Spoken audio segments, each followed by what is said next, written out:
Verdade, imparcialidade. Começa agora o programa A Hora da Verdade. A apresentação Carlos Frederico Gomes. Olá, amigo assinante, estamos iniciando mais um programa Hora da Verdade na sua TV+, canal 15 da Multiplay, na sua TV Litoral, canal 5 da NET.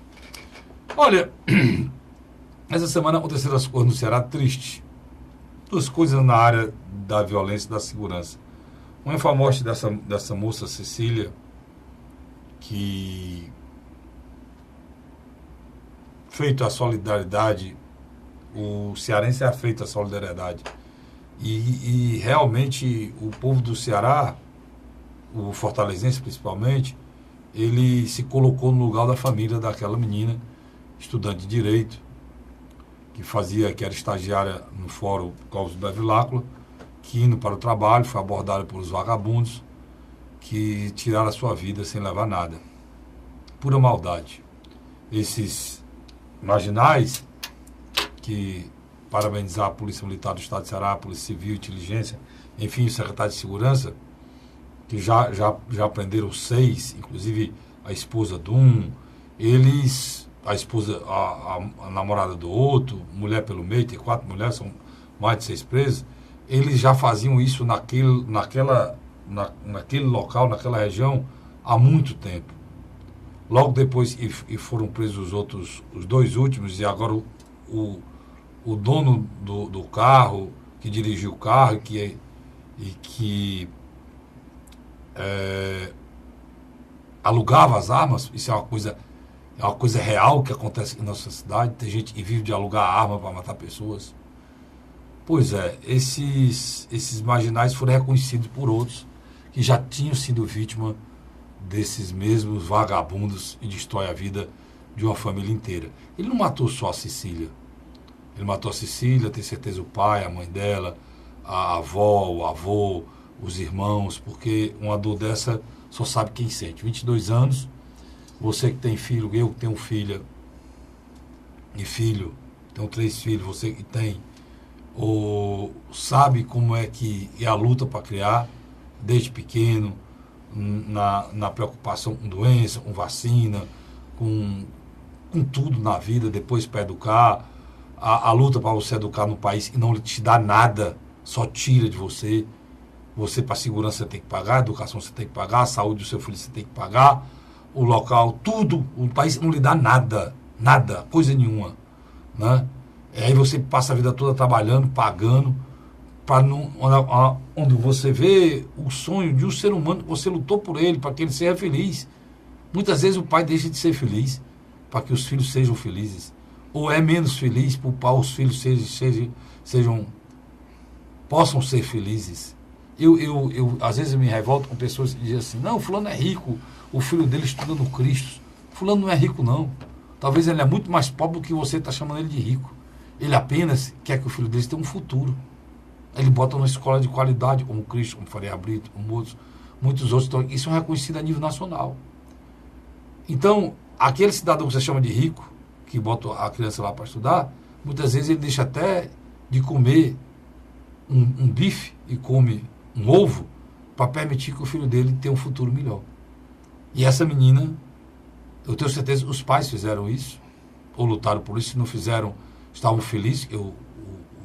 Ela estava estagiando, ia procurar o futuro dela, e veio uma pessoa desnaturada, descompromissada com tudo, alheia à dor, alheia ao sofrimento das pessoas, uma pessoa sem Deus no coração, com um mal presente dentro de si, e puxa um gatilho, e adeus. Todos os sonhos dela, que tinha um namorado, estava noiva, do noivo foram e dos pais, das mães, do pai, da mãe, dos familiares, enfim, são coisas que me atingem de uma forma muito, muito forte. Ele mandou primeiro essa mensagem para mim, foi meu amigo Franzé, advogado, teve até aqui o programa Hora da Verdade, e aquilo que me deixou horrorizado. E deixa a gente mais preocupada ainda com segurança. Graças a Deus que a polícia agiu, mas é necessário aí um recado para o secretário de Segurança, que fatos corriqueiros como o que aconteceu ali de assaltos. Porque não é que a pessoa pulou na frente do carro, não. Ela vai no carro do lado, aborda no carro do lado e faz a abordagem. Se não parar, eles matam. Como mataram essa menina. Então, horrível. Horrível, e a gente espera não ter mais que comentar fatos com essa tristeza e com essa tragédia familiar. Outra coisa também que me chamou a atenção, é importante a gente falar das coisas que chamam a atenção nessa semana, e é de novo uma questão local, não é nacional, é o trabalho do Ministério Público Estadual em relação a alguns presídios aqui do Ceará. Eu quero parabenizar o Ministério Público Estadual, porque ele agora está dando uma resposta que a gente sempre falou aqui. Os celulares não têm pé, eles não andavam lá, não entravam lá sozinhos. Eles entravam com a conivência de alguém. E quem é o alguém? É quem toma conta da cadeia mesmo, meu irmão. Hoje, depois de muito tempo, o Congresso Nacional resolveu olhar. Não sei nem se vai dar certo. Estou dizendo, ele resolveu olhar e está exigindo que esse fundo penitenciário, o FUNPEN, seja usado para alguns equipamentos necessários nas cadeias. Um deles, eles estão pedindo, estão colocando na lei para que seja comprado, exigido, bloqueador de celular e o scanner. As cadeias do Ceará já tem scanner. E aqui nunca deixou de ter celular. O scanner, ele vê se você carrega um alfinete no bolso. Não é? E lá, o que foi visto e foi descoberto e colocado, não que os 4 que foram afastados estivessem fazendo isso, não. Mas era no mínimo conivente. Porque tem agentes prisionais que cobravam R$1.000 a televisão, R$1.000 o celular, e 2.000 não sei o quê, 3.000 o celular moderno, e foi descoberto, e essas pessoas, alguns foram afastados e tal. E é a única maneira de se pensar que vai resolver o problema do Ceará. Porque o problema da violência do Ceará, um dos grandes problemas da violência do Ceará, é o escritório do crime e se reside nos presídios. Se você não resolver a questão do presídio, você não resolve a questão da segurança. E vice-versa. Se você resolver a questão do presídio, você resolve da segurança. Se você resolver da segurança, você tem que resolver nos presídios. O presídio, além a palavra certa é recrutar pessoas para facções, sem dar a essas pessoas opções de não querer ficar nas facções, ou fica num ou no outro, ou um mata o outro. Para ele poder ter a proteção de um, ele tem que ficar numa ou na outra. Então, além disso, tem a questão do comércio que é feito hoje dentro desses estabelecimentos, e na realidade eles deveriam retirar essas criaturas da sociedade, se possível, vou colocar bem claro isso, se possível, fazer com que eles voltassem ao leito normal da cidadania, recuperá-los, e que ele pudesse voltar a conviver com a gente, com o cidadão normal, um cidadão de bem, com o trabalhador brasileiro. Isso, infelizmente, não se consegue nem aqui no Ceará, nem em lugar nenhum. Muito pelo contrário. As pessoas começam com a história de uma penalização com esses marginais, a família recebe pelo assassinato que eles fazem. Por exemplo, esses que foram presos aí, que mataram a Cecília, não é Cecília? É Cecília. Provavelmente,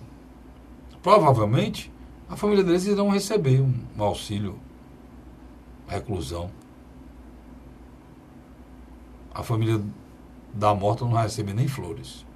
É esse país. É esse país. E o outro fato, a gente está falando em cadeia, foi a vergonha que me dá o Congresso Brasileiro. Nós temos milhares e milhares de pessoas puxando cadeia no Brasil. Pessoas que vivem, muitas delas inocentes. Tem inocente puxando cadeia no Brasil. Muitos deles sem ter sido julgados. Muitos deles nunca viram juiz. É 40% aproximadamente é 40% no mínimo da população carcerária brasileira. Pois é. Eu não vi. Houve aquela selvageria, aquela carnificina lá em Manaus, que aquela cena nunca vão sair da minha cabeça, caí na besteira de abrir um vídeo para ver aquilo ali. E quando eu vi os corpos e uma outra cena, esses caras agindo, matando as pessoas, e eu me recuso a ver isso, porque eu não vou virar um animal para achar isso é normal. Tem gente que procura ver, né? Mas eu me recuso a ver. Eu pergunto aos senhores senadores, e foram lá no presidente Lula, vocês visitaram as cadeias lá de Alcaçuz, no Rio Grande do Norte, ou lá de Manaus, no tempo daqueles, eles visitaram depois aquelas cadeias. Aí foram lá, acharam que estava tudo direitinho, tudo bonitinho, reclamaram que o presidente Lula estava isolado. Vocês querem que coloque ele junto com o Palocci? Porque quem está preso lá é Palocci, é as pessoas que hoje têm ódio ao Lula, né? Porque eles estão presos não sei quanto tempo, nunca ninguém fez nada por eles, e desde que o Lula foi preso, é tanta coisa, tanta confusão, e que não se imagina. Eu, pelo menos, acho que a prisão do Lula, por mim, ele estaria solto sendo candidato a presidente. O povo brasileiro dizia para ele, presidente Lula, o senhor comandou o maior esquema de corrupção do país e o senhor não pode ser mais presidente. É o que eu penso. A prisão dele não me satisfaz porque eu estou muito longe dessa história de coxinha e mortadela. Eu acho que devia ser implodida essa história de coxinha e mortadela. O Brasil tem que sair desse fla-flu, desse maniqueísmo, dessa coisa, que tem muita gente aproveitando disso e fazendo muito mal ao nosso país. E eu vou dizer para você, pegando o gancho da Globo aqui, e o país que eu quero para o futuro não vai chegar nunca com essa esculhambação que nós temos, não. Nunca.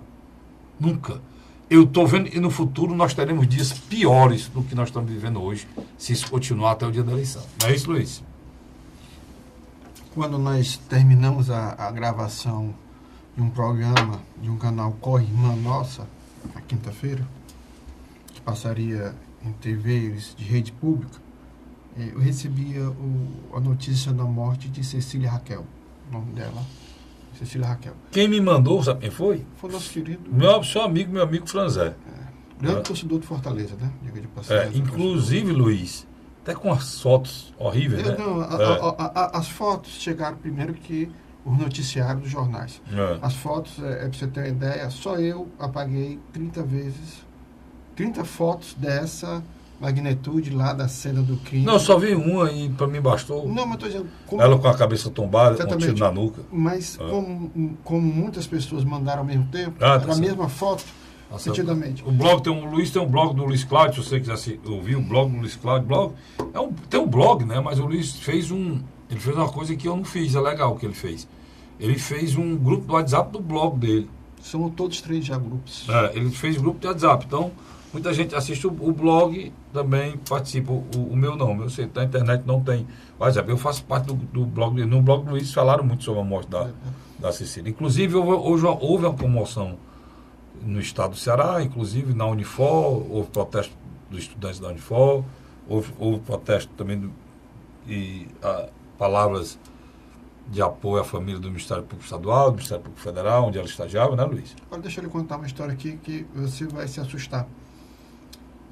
Quinta-feira a gente terminou o programa que eu mencionei, que a gente faz na TV pública, que passa tanto na TV Fortaleza e na TV Assembleia. Na sexta-feira eu tiro um horário para almoçar com a minha mãe, que é de praxe. Minha mãe está com 83 anos e eu não posso perder essa oportunidade de almoçar com a mesma. E liga uma rádio do interior, que pede que eu faça um comentário sobre a Cecília Raquel. E eu pausadamente digo, olha, estão tentando aí colocar uma culpa sobre a Polícia Civil, militar, no governador Camilo. A violência no Brasil ela é endêmica, ela é presente. Ela não está só em Fortaleza, ela chegou também na cidade do interior e tal. É uma fatalidade que nós vamos esperar para que a Polícia Civil responda à altura, tal. Aí terminei o telefonema. Aí botei assim. Aí o celular piscando. Eu já vi que era outra entrevista de rádio, provavelmente do interior, e o era. A minha mãe disse, meu filho, você não está sabendo, não. Disse que é, mãe. Ela é namorada do seu primo Isaac. Inclusive ele deu uma entrevista, né? Ele deu uma entrevista lamentando que todos os planos que eles tinham foram por água abaixo. Não, mas para mim, por exemplo, eu tinha uma certa neutralidade sobre o assunto. Como uma pessoa de fora. Mas quando eu soube que havia alguém que estava sofrendo. É o seguinte, é como você finalizou, você bem colocou, não morreu, não foi só a Cecília. Eu não tenho a dimensão é maior. Não, eu não tenho um feedback da família, né? Gostaria de ter. Para mim, para que a morte de uma menina dessa não seja assim mais um. Eu gostaria de ter o feedback da família para que eu pudesse falar aqui mesmo o sofrimento e que isso tem que ter um basta no nosso país. E esse feedback, se eu tivesse esse feedback da família, ou seja, o retorno porque tem nome. A mãe dela tem um nome, o pai tem um nome, os irmãos, sei lá, o rapaz aí, ele disse o nome. O Isaac, que é o noivo.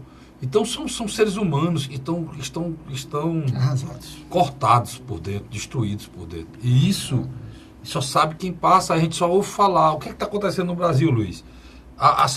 Essas histórias viram uma notícia do momento. Entendeu? Mas deixa eu fazer uma outra colocação. Algumas pessoas conversando comigo disseram, não, na periferia morrem vários jovens todo dia. Sim, e é uma tragédia que não podia acontecer. Mas o que é que acontece? A Cecília Raquel, como é membro de uma família de classe média, a comoção dela foi maior. Não é isso, não. A gente tem que colocar uma coisa muito clara. Tem muito jovem morrendo na periferia por injustiça, mas tem muito jovem, a maioria deles, envolvido no crime, cara. Se ela tivesse envolvido no crime, mesmo sendo de classe média, não teria isso, não. O problema é que é uma pessoa que é cidadão, é cidadã, ou pobre, ou rico, ou milionário, é cidadão. Estava no caminho do trabalho para sobreviver. Um estágio paga R$1.000 para a menina que está sobrevivendo, às custas do pai, com estágio talvez para pagar a faculdade, para ajudar o pai a pagar a faculdade. E são pessoas que trabalham, estudam muito, meu irmão. Eu tenho filhos assim. Eu tenho uma filha que é formada em Direito, terminou a pós-graduação, está fazendo mestrado, ela sai de casa às 7 horas da manhã, trabalha, emenda que chega em casa todo dia 10 horas da noite, entendeu? Muitas vezes ela está dentro do meu carro, dorme, cochila dentro do meu carro. Onde eu vou pegar e vou deixar, porque não tem tempo para nada. Final de semana vai sair? Não vai, porque tem segunda-feira tem uma prova, no mestrado eu tenho que falar alguma coisa, vai ler um livro 100 páginas. O meu leu domingo agora passado. Então, são vidas sacrificadas, pessoas que lutam pelo futuro mesmo. Despedaçadas, né? Aí as pessoas estão trabalhando todo dia pensando no futuro, que não está mais na minha mão, na sua mão, na mão de quem trabalha. Está na mão de quem, Luiz? Do vagabundo que está com o trabuco na mão, cara. Magrão. Né? O nome da figura é Magrão. Vagabundo com o trabuco na mão que resolve destruir a vida. Aí o cara diz, tem muita periferia, morre. Mas tem muita periferia, morre e sabem o risco que estão correndo envolvido com eles. E ficam. Eu sou impressionado como é que tem gente, jovem que está ameaçado de morte e fica no mesmo canto, não sai nem para ir para outra cidade, ou para voltar para o interior, ou para ir para outro lugar. Pelo simples fato, por quê? Porque a vida da brincadeira, porque não é fácil não. Tem jovem que não tem nada, de uma hora para outra passa a ganhar R$4.000, R$5.000, R$6.000 por mês. Essa menina, que é jovem igual a ele, Luiz, teve que ganhar o que no estágio? R$1.000. O pai médico, mas está ganhando R$1.000 no estágio. Não, ela estava construindo o nome dela, né? Claro, o estágio é só para ganhar dinheiro. O estágio é para ser reconhecido pelo trabalho, pelo conhecimento. Né? Aí, cara, aí você ouve essas coisas. O Brasil está muito nisso. Na história de nós e eles, dos coxinha, pobre e rico. Paz, olha, pode ter certeza de uma coisa. O Brasil, os ricos são bem pouquinho. A classe média brasileira, como eu disse no início, repita aqui, ela não recebe nada de volta dos governos que tem aí. Pobre, rico e miserável. E classe média, pobre, miserável, não recebe nada. Rico não precisa mesmo receber, não. Mas a classe média não recebe coisa nenhuma de volta do governo. Nada. Mas antes de finalizar o primeiro bloco, quer dizer, ela vinha saindo ela estava na Pedro Paulo, no Parque Manibura. O cara encostou. O cara desceu armado, esse tal de Magrão. Ela se assustou. botou o pé no acelerador, o cara não pensou 2 vezes. Papocou. Matou porque quis. Matou porque quis. Matou porque quis. A polícia rapidamente prendeu toda a gangue que fazia esses assaltos. Eu vou dizer os nomes, não tem problema não, estão presos. Antônio Norato Pinheiro Macedo Filho, 18 anos. Leonardo Lima do Nascimento, 21 anos. Jeanderson da Silva Barbosa, 21 anos. Jéssica Ferreira Oliveira, 26 anos. Jefferson de Souza Rodrigues, 24 anos. E Antônio Alexandra do Nascimento, 37 anos. 2 mulheres, como eu falei. O Rodrigo Barbosa de Mouro, que é o mentor, que é o cara que liderava a gangue, 29 anos. Foi o último e foi preso. Quer dizer, eu lhe pergunto, novos podiam estar usando o potencial deles para outra coisa. A mesma idade dela. Mesma faixa etária de idade. Só que ela estava estudando, trabalhando, lutando pela vida, e eles matando. Para ter uma vida. Aí que toma o dinheiro, toma a carteira, toma o carro, dirigindo o carro. Aí vão cheirar cocaína, fumar crack, fazer orgia. Para encerrar, são 6 vítimas sociais? Então, são caminhos. Aí você diz, não, mataram para a periferia. São caminhos, irmãos. São caminhos. A gente deve se preocupar, são as crianças, e nesse momento, estão sendo chamadas pelo tráfico para ir por esse caminho. Essa é a nossa luta, essa deve ser a nossa preocupação. Porque esses que entram, é muito difícil sair. Mas se você, não é com 14 anos não, viu, prefeito Alberto Cláudio? Não é com 15 anos não, viu, prefeito Alberto Cláudio? Vamos falar de Fortaleza logo. A preocupação deve ser aí no início, aí, com 10 anos, 8 anos, 10 anos. Essas crianças gostam da escola, que tem uma merenda que preste, que elas vejam um rumo na vida, que elas sejam alfabetizadas para poder continuar. Porque muitas delas, Luiz, entram no desespero de não ter aprendido nada. E para frente não entende nada. E mais para frente aí abandona. Então, definitivamente, a segurança pública é uma coisa muito interessante. O que menos importa, a causa pior mesmo é o policial na rua. E não é isso que vai resolver o problema. O que resolve o problema é uma ação forte na oportunidade para crianças e jovens não enveredar por esse caminho. E não é brincadeira não. O que já morreu de jovens nesse estado, esse ano, no ano passado, e ainda está cheio de bandido por aí, todos jovens. O Luiz falou. Todos jovens. A mais velha aí é uma mulher. 37. É mais velha, o resto tudo jovem. Tudo de 22 para baixo. Não, de 18 a 29. A 29 anos. Nós temos que ir para um rápido intervalo. Eu volto já. Não sai daí não para te falar de vários assuntos ainda no programa Hora da Verdade. Volto já. A Hora da Verdade.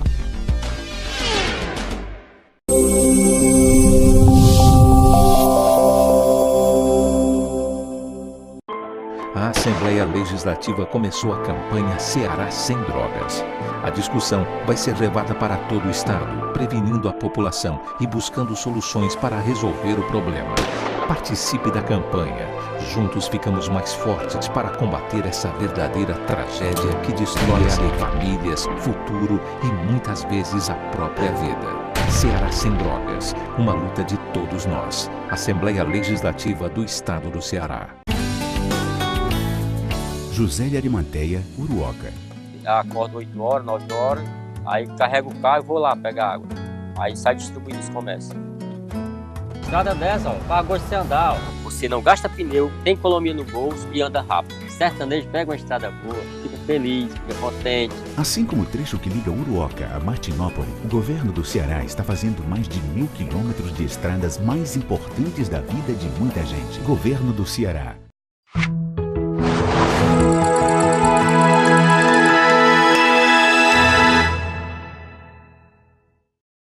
A Hora da Verdade. Estamos de volta agora com o segundo bloco do programa A Hora da Verdade. E eu queria lembrar, já falou das questões do Estado aqui de segurança, a gente tinha que dar prioridade a isso pela comoção, né, que a gente ficou durante toda a semana. Mas eu achei interessante, viu, Luiz? A entrevista do seu Aécio Neves, cara. Para mim, é o canalha dos canalhas, sabe, Luiz? Ele consegue, né? E o pior, cara, é que ele tá repetindo o mesmo mantra. Por isso é que A gente aqui, você não consegue identificar a gente em canto nenhum. Nem no YouTube, você não consegue identificar a gente nem nas televisões. Identificar como? O que é que nós somos? Você não vai identificar a gente sobre isso. Nós somos 2 cidadãos, né? Eu, um homem de imprensa, rádio, televisão e blog. O Luiz, mesma coisa, homem de imprensa, rádio, televisão e blog. Mais televisão e blog. E o Luiz, sociólogo, né? E tentando entender como é que funciona isso, pesquisa e tal, tem pesquisa e pronto. E eu na publicidade, no rádio, televisão. É o que a gente é, só que a gente é cidadão. No sentido de quê? Que nós não somos nem coxinha nem mortadela. E achamos que isso é uma grande molecada que fizeram para o nosso país. Olha, tem até um negócio no meu blog aqui que eu botei. Eu vou até ler aqui para você. Eu vou fazer outra parecida essa semana sobre ele, sobre esse blog. Eu vou entrar nesse assunto. Ó, é bem curtinho. Só eu quero entrar no assunto aqui para o Luiz discutir comigo. Que foi a molecagem do Aécio Neves. Ó, o presidente do Senado, o presidente do Senado, Eunício Oliveira, o vice-presidente do Senado, Jorge Viana, né? E não é nem vice-presidente mais, está errado aqui a minha redação, perdoei. O vice-presidente hoje é o ex-vice-presidente do Senado, Jorge Viana. O vice-presidente hoje é o do PSDB. É do PSDB lá da Paraíba. E o senador Antônio Anastasia, PSDB em geral, foram... Cunha Lima. Cássio Cunha Lima. Foram alvos de agressões verbais no aeroporto de Dubai. Todo mundo viu esse vídeo, né? Dia 13, agora passado. Em uma sala VIP da companhia Emirates. Em Dubai é o hub lá do Oriente para as pessoas ir para o Japão. Você sai daqui, você vai para Dubai, de Dubai você vai para o Japão. O presidente Eunício estava indo para o Japão, com essas 2 criaturas, tudo para o Japão. Às custas do erário, disse passagem. Isto é o resultado, eu digo, de anos de desrespeito, anos de corrupção, anos de descaso da grande maioria da classe política, que sempre coloca os seus interesses acima, muito, eu digo, muito acima dos interesses da população brasileira. Um dia a cidadania iria explodir. Um dia isso ia acontecer. Eu venho dizendo isso há muito tempo. E este dia chegou. É agora. Estamos vivendo esta explosão recheada de intolerância e agressividade. Mas por quê? Por que é que eu puxei isso aqui? Ixi, rapaz, está atrasado aqui o meu blog. Vicente, meu blog está atrasado, viu, Vicente? A data aqui do blog da televisão vai pular. Por que é que eu puxei esse assunto? Porque, Luiz, é atitudes como a do Aécio, cara, que as pessoas cansam, macho.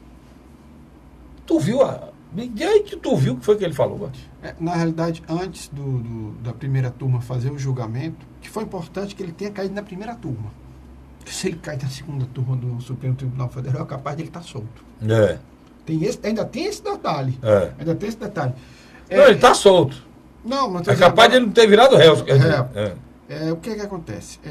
O Aécio fez todo um figurino de que um homem inocente iria ser acusado de um crime que não cometeu. Você já viu esse filme? Já. Com quem? Luiz Inácio Lula da Silva. E agora?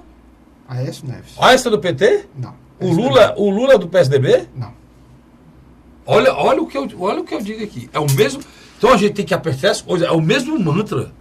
O mantra que fez com que ainda 40%, vamos botar 40% logo, das pessoas achem que o Lula é inocente e é um perseguido, o Aécio está usando. Só que o Aécio, para ter ideia, como no Brasil a coisa está séria. O Aécio tem o dinheiro que foi pego, Luiz, está na Polícia Federal confiscado. É de domínio da Justiça Brasileira. O dinheiro chipado que foi dado para ele. Até com os 30 mil que foi dado ao assessor do... E os áudios? Do Perrella. O áudio dele dizendo que mudava o delegado para ajudar o Joelis Batista, da Polícia Federal. O áudio dele dizendo que mandava matar o E ele vai com a cara de pau, mais de 40 jornalistas ao redor daquele homem, e ele diz que ele é um pobre inocente que fez o empréstimo, né, Luiz? Que não teve nenhum prejuízo pro erário, fez o empréstimo, e eu não sei, eu fui fazer um empréstimo um dia desse ali da Michelle, eu vou nem dizer que ia ter vergonha, só faltava perguntar que hora eu almoçava e que hora eu dormia, né? Tive que assinar uma ruma de papel, depois assinei tudo. E a gerente ainda perguntou. Ainda mandaram assinar cada folha, rubricar cada folha, subindo e descendo. Não, ainda perguntou, o senhor precisa mesmo desse dinheiro? E só Deus sabe o juro que eu vou pagar para esse dinheiro. Aí um vagabundo, tanto nome não, recebe, faz empréstimo de 2 milhões e recebe mala. Onde é que esse homem está, macho? Em 1.230? Onde é que esse homem está? Pelo amor de Deus, Luiz. Isso é dito abertamente, cara, como defesa, advogado de defesa. Por isso que eu digo, mas é muito difícil o cara ser advogado. Tem pena, cara. O cara levar uma mala de 500 mil na época de hoje. Eu fui tirar um dia desse para pagar o dinheiro para pagar o meu plano de saúde, Luiz, há muita gente lá em casa. E a minha sogra, sabe, o valor é caro, né? É 3 mil, 4 mil reais. O cara fez assinar o papel, porque eu podia ser assaltado. O cara sai com uma mala de 600 mil, de 500 mil reais, mano. 4 malas de 500 mil, 2 milhões de reais. E ainda, pois é inocente igual o Lula. O Aécio é inocente igual o Lula. Agora, da mesma maneira que o Paulo Maluf é inocente. Agora, deixa-me fazer. Agora, o Paulo Maluf, só para terminar a história do tribunal, o Paulo Maluf, o que está fazendo o Paulo Maluf já é. Isso sim é desumanidade. Ele está com câncer. 86 anos. 86 anos, está com câncer na próstata. Câncer da próstata. Não é uma ameaça. E com metástase. E com metástase. Caçem o mandato dele, mande esse homem ficar em casa. Ele já está preso pela doença, meu irmão. O erro foi de vocês, da Justiça Brasileira. Demoraram muito. Que passaram, ele passou a vida toda aí rasgando dinheiro público, enriqueceu os filhos, tudo, e vocês não fizeram nada. Agora é um ser humano. Deixa ele contar só e tem 86 anos, e está morrendo, aí vocês resolvem pegar o cara e botar como. A Justiça Brasileira é legal, porque a justiça tardia, turminha, não é justiça. Tá? Não é justiça. Lisa. O grande erro da direção nacional do PSDB, quando estourou o processo, Aécio Neves ainda era o presidente nacional da agremiação. Depois de muita polêmica, ele se afastou. Quem assumiu? O senador Tasso Gereissati, que não era o sucessor dele natural, né? Não, foi um acordo lá. Foi um acordo. Era um dos vices. Depois, o Aécio dá um golpe, retorna ao comando do partido. Dias depois do Tasso ter votado pela absolvição do mesmo, que aí também foi um erro da bancada do PSDB. O que está acontecendo? O ex-governador de São Paulo, hoje presidente nacional, Geraldo Alckmin, está pagando um preço muito caro. Um dos motivos teóricos do não crescimento do mesmo é que hoje a sigla do PSDB não deixa nada a desejar a sujeira que está na sigla do Partido dos Trabalhadores. Eu acho pior. Agora, hoje mesmo, está aí em todos os jornais a história do metrô, né? Está envolvido todos os presidentes do metrô de São Paulo, todos, sem exceção de nenhum. Já vem muito tempo. Sem exceção de nenhum. Então, agora não, mas só agora o envolvimento deles, né? Todos os presidentes viraram réu na história. O transportador para não ficar voando. Seguinte, quando Mário Covas assumiu, ele assumiu em 95 e foi governador até 2001, foi quando ele morreu. Em 2001, o vice dele era Geraldo Alckmin. Quando Geraldo Alckmin assumiu, veio Alckmin, Serra, Alckmin e Alckmin. Onde é que eu quero chegar? Dentro do metrô de São Paulo, cada linha era uma empreiteira. E cada empreiteira ajudava as campanhas através de Caixa 2. O exemplo mais simples ainda. O metrô de São Paulo era o BNDES do governo Lula. Só para não falar a matéria solta, eu gosto de dizer as coisas e no tempo do meu pai, é matar a cobra e mostrar o pau, né? A Justiça de São Paulo tornou réu 6, presta atenção, 6 ex-presidentes do metrô de São Paulo. Entre eles, o secretário de Transporte do Estado, Clodoaldo Pelicione, e o chefe de gabinete da Prefeitura de São Paulo, Sérgio Avalheda. A ação é civil por improbidade e envolve o período de gestões de José Serra, Alberto Goldman e Geraldo Alckmin no Estado, e foi aceita no mês em que Alckmin deixou o governo para disputar a presidência da República. Semana passada, a Força Tarefa da Lava Jato, Ministério Público Federal de São Paulo, já havia pedido 2007, para ter acesso à investigação contra o ex-governador que estava no Superior Tribunal de Justiça. 2007, 2014. Os réus na ação do metrô serão processados a respeito da compra em 2011 de 26 trens de 615 milhões. Eles seriam utilizados na linha 5, Lilás do metrô, mas ficaram parados porque suas obras de ampliação não haviam terminado. Só após o julgamento do caso, os suspeitos poderão ser considerados culpados e inocentes. Está aqui, pra você ter ideia, o esquema de metrô de São Paulo. Esse é o PSDB. É o mesmo Preto, PSDB. Né? Paulo Preto está preso. Não fez delação, mas deve fazer. Irá fazer. Se fizer, aí cai esses anjinhos aqui do PSDB. O cara mais sério do PSDB, para nossa felicidade, é o cearense Tasso Gereissati. Mas caiu num erro crasso, terrível. Foi absolvição do... E foi absolver o Aécio Neves. Que foi um escorpião para ele, né? Logo depois... Terrível. Depois que ele absolveu, ele partiu para cima dele, tomou a previdência do partido e foi ao gol dele. Mas é o que mancha hoje a biografia do Tasso, essa decisão. Por que mancha? Vou explicar por que é que mancha. Porque Tasso Ribeiro Gereissati, se isso tivesse feito por mim, eu do partido dele, ele teria me criticado. Concordo. O perfil dele é esse. Se eu fosse do partido dele e tivesse feito o que ele fez, ele teria me criticado. Carlos Frederico. Tá certo? Por isso e mancha. Por isso, e ninguém no estado do Ceará aceitou aquilo. Pessoas que tinham ele não aceitou aquilo até hoje. Tá certo? Não aceitou. E lembrar que o PT, só para encerrar o assunto do Aécio, o PT votou pro Aécio continuar como senador. O Carlos. Porque aí você imagine isso aqui.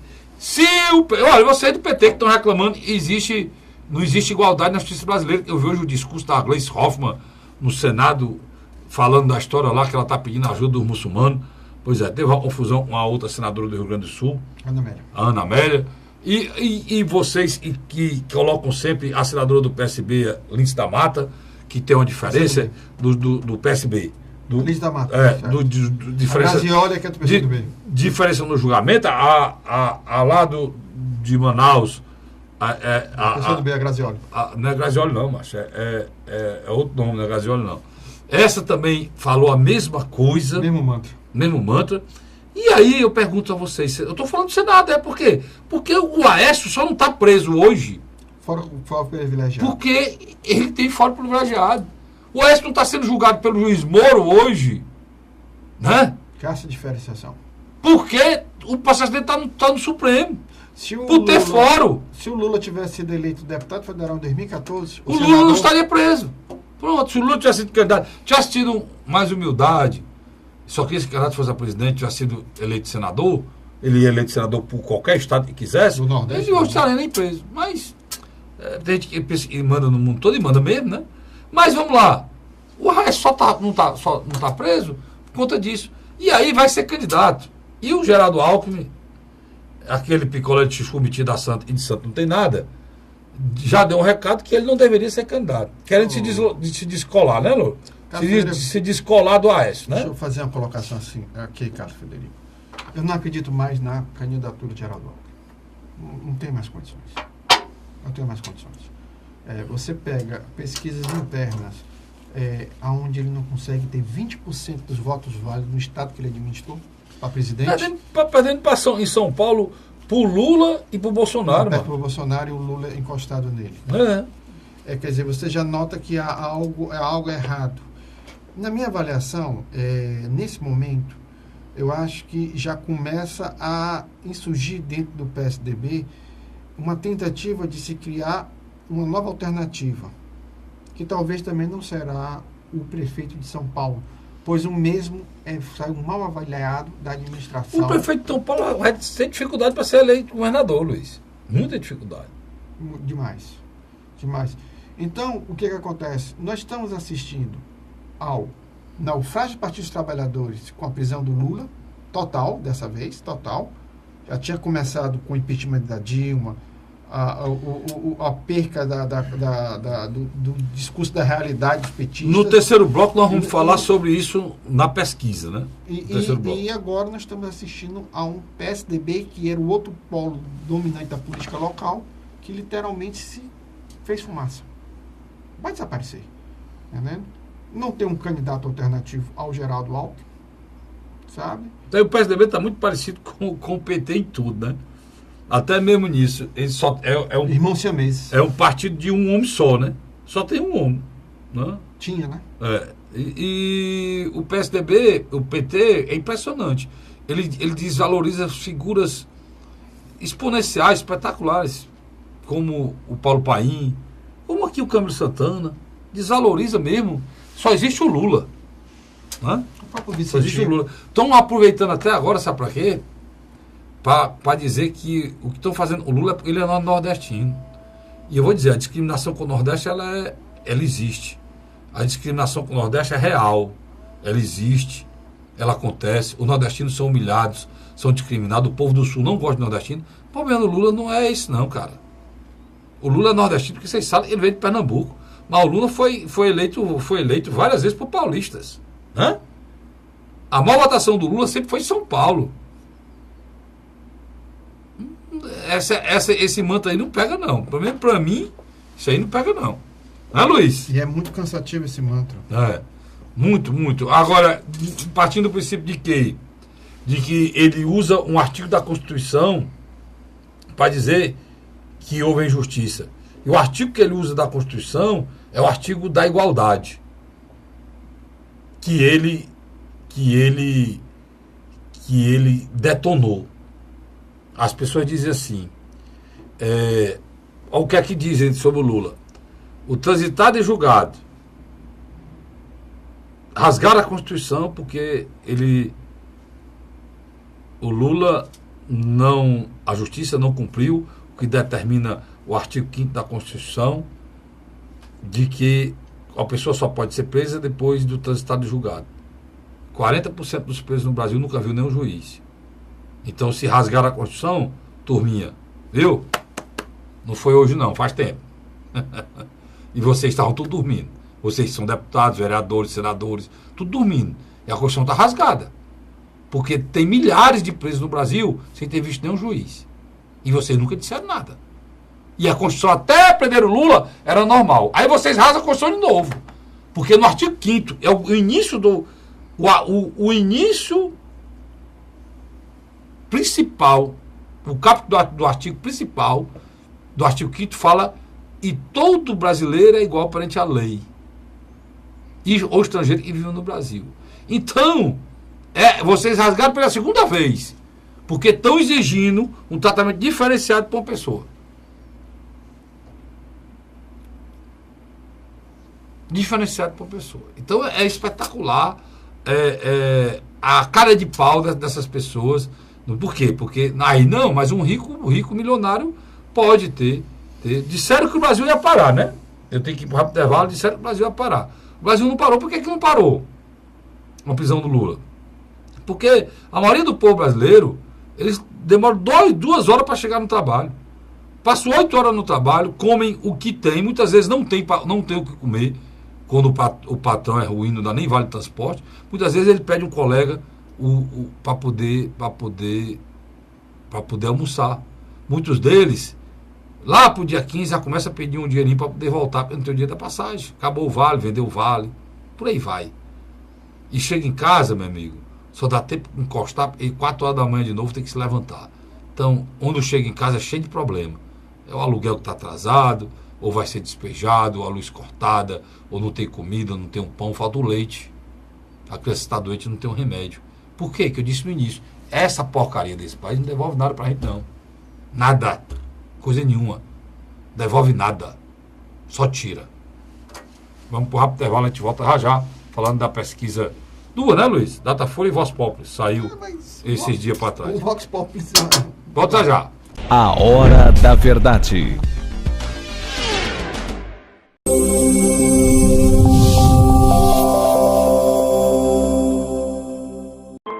A Assembleia Legislativa começou a campanha Ceará Sem Drogas. A discussão vai ser levada para todo o estado, prevenindo a população e buscando soluções para resolver o problema. Participe da campanha. Juntos ficamos mais fortes para combater essa verdadeira tragédia que destrói famílias, futuro e muitas vezes a própria vida. Ceará Sem Drogas, uma luta de todos nós. Assembleia Legislativa do Estado do Ceará. José de Arimanteia, Uruoca. Acordo 8 horas, 9 horas, aí carrego o carro e vou lá pegar água. Aí sai distribuindo os comércios.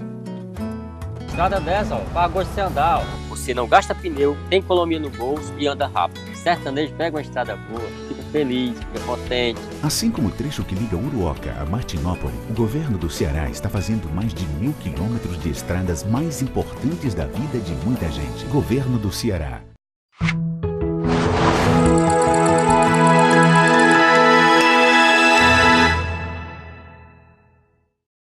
A Hora da Verdade. Voltamos com o programa A Hora da Verdade na sua TV Mais, canal 15 da Multiplay, na sua TV Litoral, canal 5 da NET. Luiz, vamos aí para a pesquisa. Fizeram a pesquisa depois do Lula preso, pra você entender. Feito pela Datafolha, que eu não confio muito não. Datafolha tem um viés. Tô certo ou errado, Luiz? Esquerda? Não, você está correto. Tem reconhecido por todo mundo que conhece um pouco de política desse país. Eu não sei se ele é esquerda, mas eu acho que ela tem suas preferências e por isso ela tem seus interesses em jogo. Pronto. Eu, por exemplo, acho que no Brasil... o Luiz está aprendendo a trabalhar nesse programa aqui. Esse programa aqui, ele não tem esse negócio de barreira, não. A gente fala o que a gente tem vontade. Eu acho que há muito tempo já devia ter a CPI sobre as pesquisas eleitorais. Pois é, mas eles estão falando... Eu não acredito em pesquisa de gente que não sabe nem ser candidato. Mas eles estão falando porque o que aqui isso aí é indução. É indução. É para manter o cabelo. O Lula foi preso, mas ele ainda tem 30%. Então é indução. Né? Apareceu o Joaquim Barbosa, aí a negada botou ele lá para cima já. Né? Aí manteve uns caras que ele não gosta sem sair do canto. E aí eles vão brincando.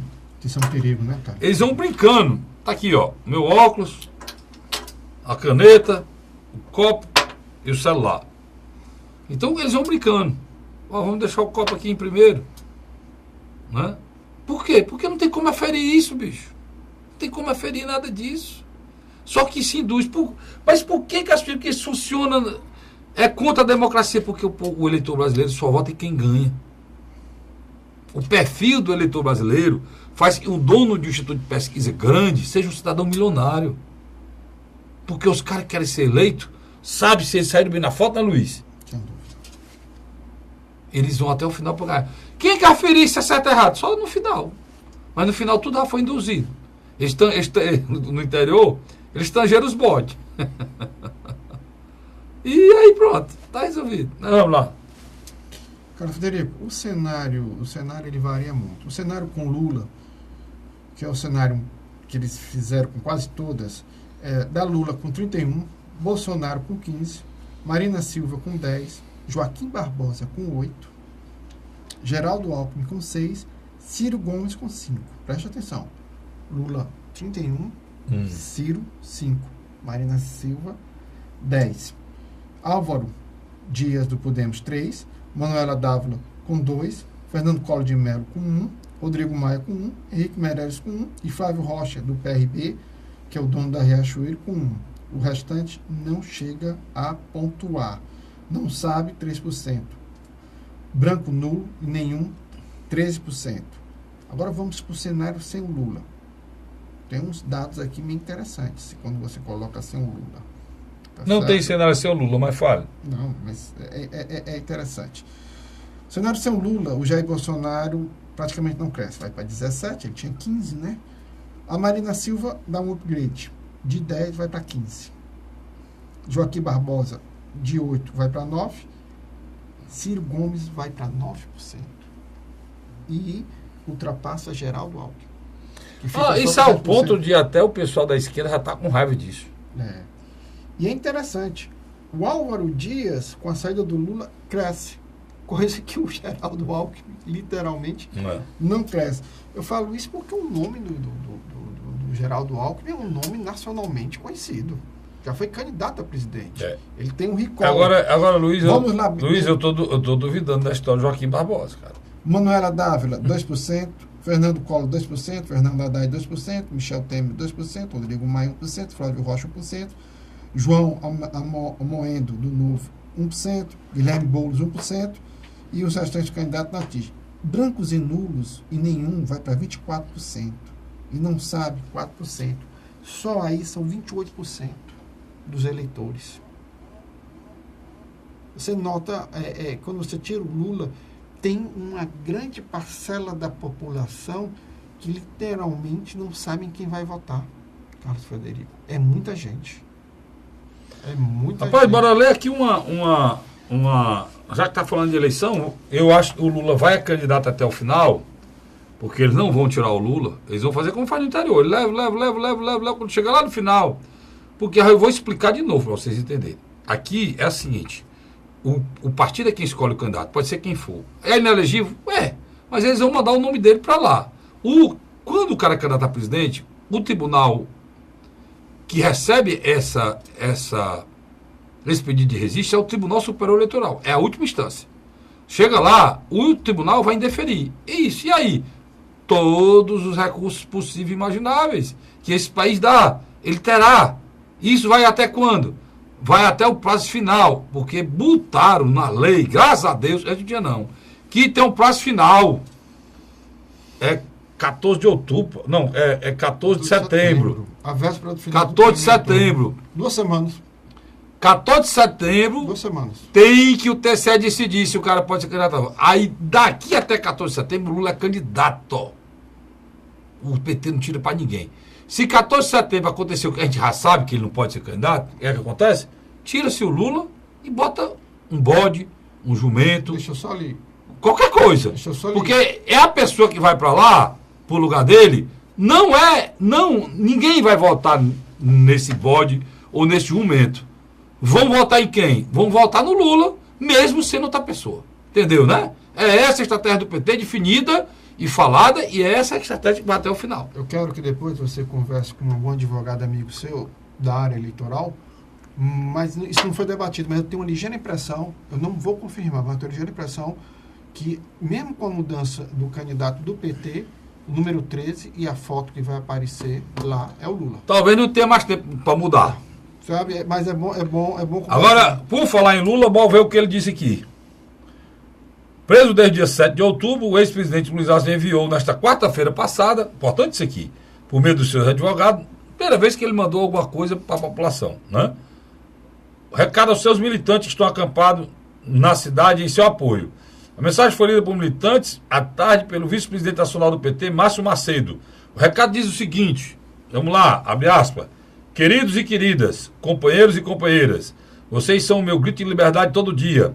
Se eu não tivesse feito nada na vida e tivesse construído com vocês essa amizade, já me faria um homem realizado. Por vocês valeu a pena nascer e por vocês valerá a pena morrer. Esse foi o segundo recado enviado por Lula da prisão.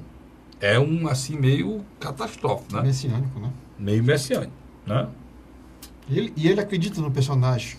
Ele acredita. Ele disse até que ele não é mais uma pessoa, ele é uma ideia, né? Não é. Então, pronto. Ele está dizendo que vale a pena morrer, é até preocupante.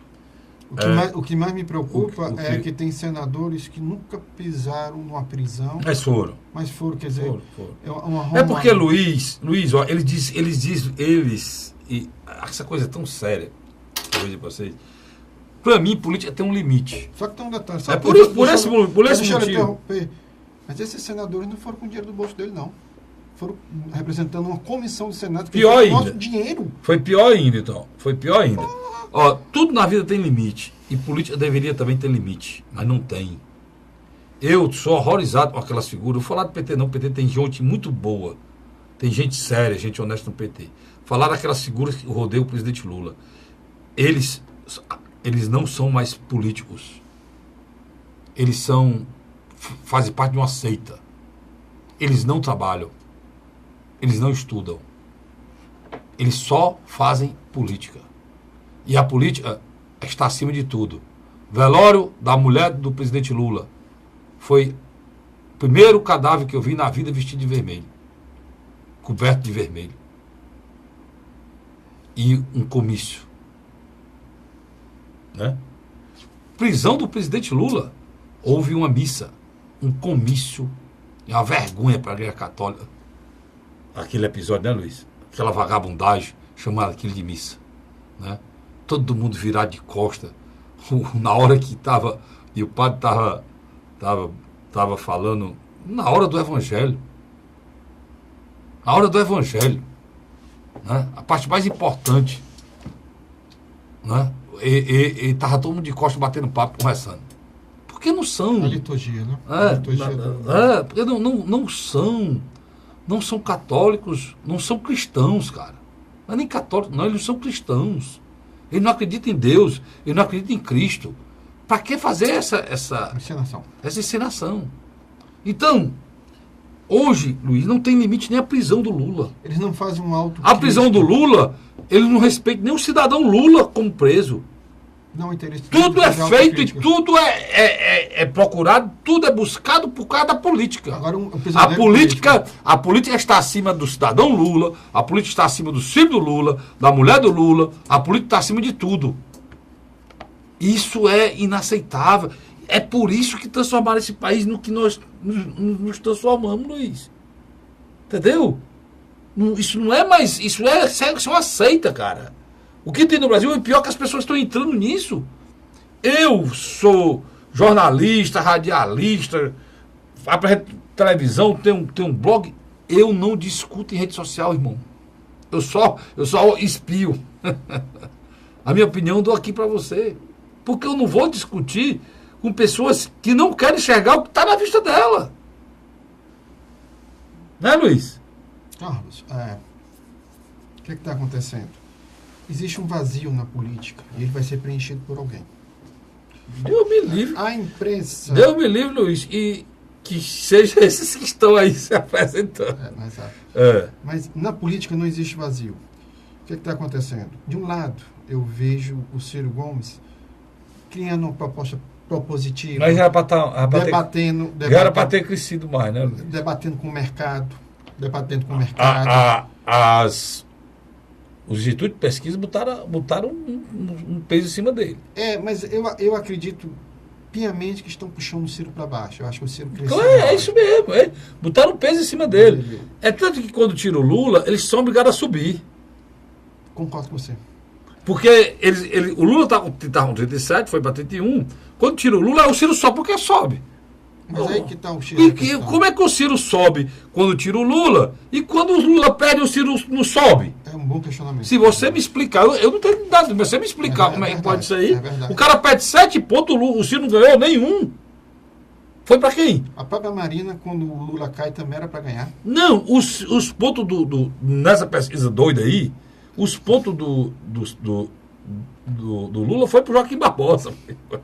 Joaquim Barbosa no cenário anterior da Datafolha estava. Chegava entre 4% e 6% e agora está entre 8% e 10%. Quer dizer, dá um salto de 100%.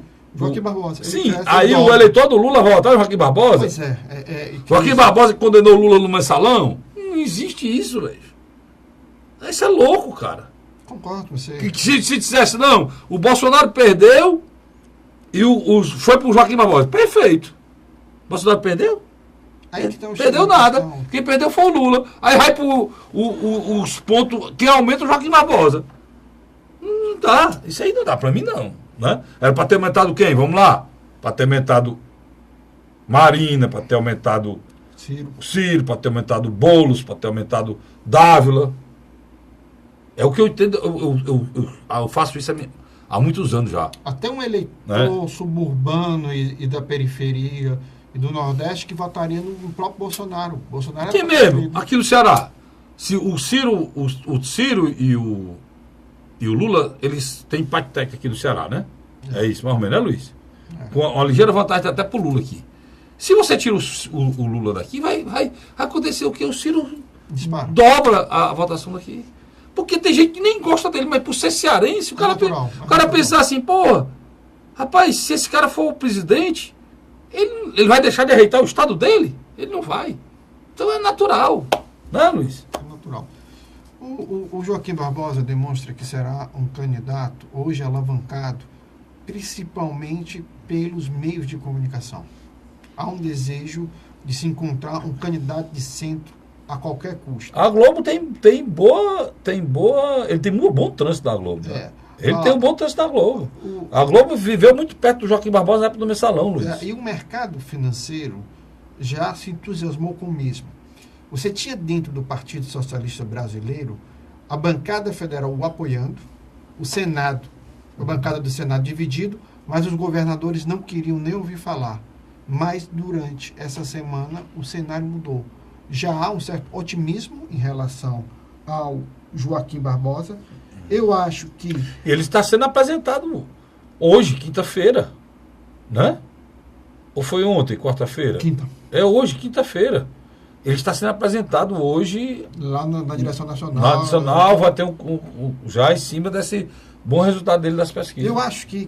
Porque é entusiasmante para o PSB. O PSB não tinha candidato, arranjou um candidato de última hora, que foi o Joaquim Barbosa.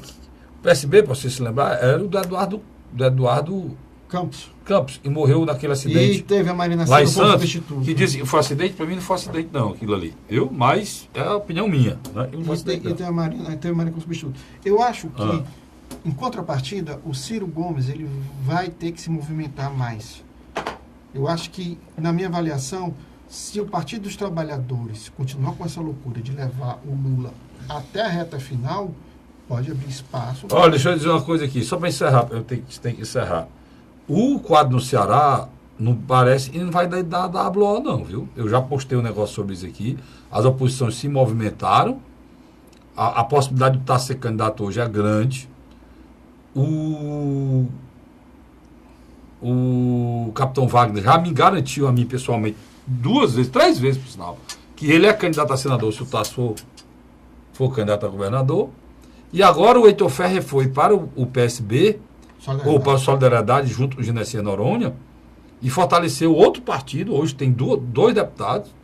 Quer dizer, a oposição ficou mais forte ainda na Assembleia, e um deputado federal, o Genesis, com muita força, naquela região dos Inhamuns, né? O Luiz é muito amigo deles, e eu sabe disso. O Tasso fortaleceu o próprio partido, coisa que não acontecia há anos. Há anos o PSDB só definha. Desde 2007. E o PSDB agora cresceu. Figuras como Roberto Pessoa, que foi a vida toda do PFL e depois do PR, foram para o PSDB. O PSDB hoje tem 2 deputados estaduais, tem 2 deputados federais, porque ainda trouxe o Danilo do DEM, Danilo Forte, e já tinha o Raimundo Gomes de Mato, tem o Danilo Forte, tem o Carlos Mato estadual, tem hoje a Fernanda Pessoa estadual, e ainda tem o prefeito de Maracanaú, a cidade de maior arrecadação depois de Fortaleza. Firmo Camus, ligado a Roberto Pessoa. Enfim, a oposição está se fortalecendo. O que pesa para o governador é que o governador tem todo o outro lado, que é muita gente, muito prefeito. O governador tem mais de 100 prefeitos, bem avaliado, faz um excelente trabalho, respeitado no Brasil todo. É um dos melhores governadores do Brasil, mas se não, a coisa pegava... Teria sido... como você falou, Carlos Frederico, hoje não tivemos tempo de falar. Mas próximo programa a gente fala. No seu próximo texto, no seu blog, eu acho que você vai falar um pouco sobre isso, né? Vou falar muito sobre isso, viu? Valeu, Luiz. Obrigado. Você, assinante, obrigado. Eu volto na próxima semana, se Deus quiser. Até lá.